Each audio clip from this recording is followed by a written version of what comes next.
জীৱনৰ প্ৰথম অভিজ্ঞতা সঁচাকৈ এক বুজাব নোৱাৰা সুখ অনুভৱ কৰিলোঁ। বহুত বেছি মনটো ভাল লাগিলে।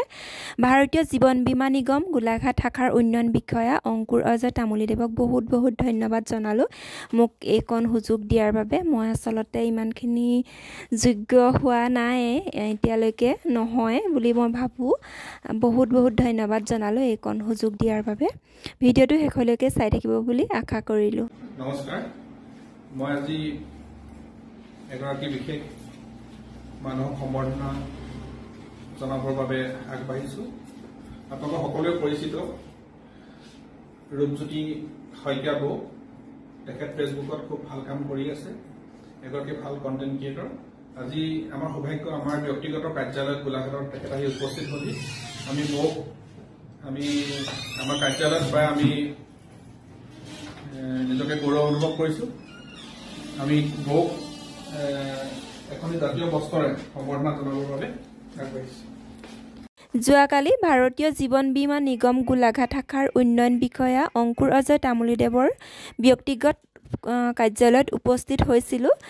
তেখেতে আজিলৈকে 130 জন যুৱক যুৱতীক LIC এজেঞ্চি বৃত্তিৰ যোগেদি সংস্থাপন দিছে। তেখেতৰ অধীনত কাম কৰা এগৰাকী সফল মহিলাক আপোনালোকৰ ওচৰত চিনাকি কৰাই দিব বিচাৰিছোঁ। তেওঁ বহুতখিনি সফলতা অৰ্জন কৰিছে। এইগৰাকী হৈছে দুলুমণি তালুকদাৰ। তেখেতৰ লগত কথা পাতোঁ আহক, তেখেতে কেনেকৈ সফলতা লাভ কৰিছে।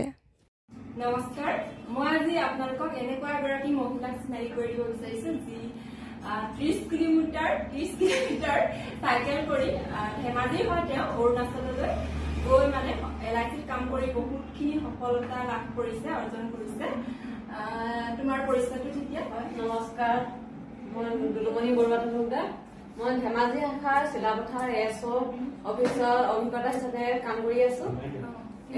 এতিয়া মই কাম কৰা 11 মাহ হৈছে। 11 মাহত মোৰ 3টা পলিচি মই কৰিবলৈ সক্ষম হৈছো।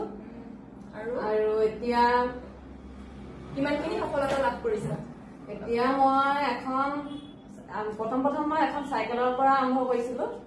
চাইকেল চলাই এতিয়া 6 মাহত মই এখন স্কুটি ল'বলৈ সক্ষম হলো, ব্ৰেণ্ড নিউ।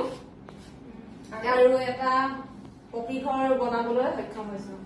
আৰু আমাৰ মানে মহিলাসকলক যিসকলে ধৰক নিজে ঘৰতে কাম বন কৰি আছে বা কিবা কৰিব বিচাৰে, তেনেকুৱা মহিলাসকলক কিবা পৰামৰ্শ কিবা ক'ব বিচাৰে?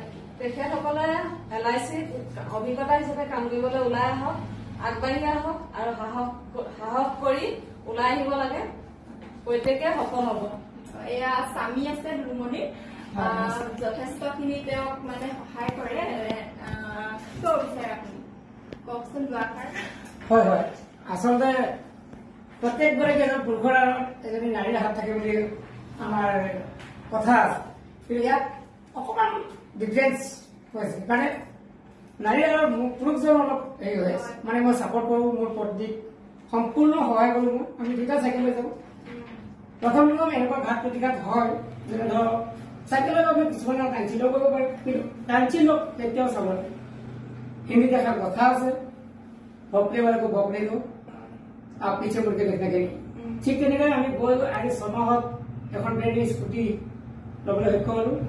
আৰু এই অহা বছৰ নেক্সট ফাইনেন্সত মই এখন ব্ৰিজা ল'ম বুলি সংকল্পবদ্ধ হৈ আছো। LIC পৰা শুভকামনা থাকিল। আৰু আগুৱাই যোৱা তোমালোক। মই কোনো বেলেগ আউট বিজনেছ নাই, অকল LICতে হেৰি কৰিয়ে মই কাম কৰি ব্ৰিজা এখন ল'ম বুলি এয়া মোৰ সপোন, আৰু ইয়াৰ হাতক কৰিম বুলি মই ভাবিছো। আৰু ধন্যবাদ দিছো আমাৰ ভাৰতীয় জীৱন বীমা নিগমক, আৰু মই নিজকে ধন্য হৈছো।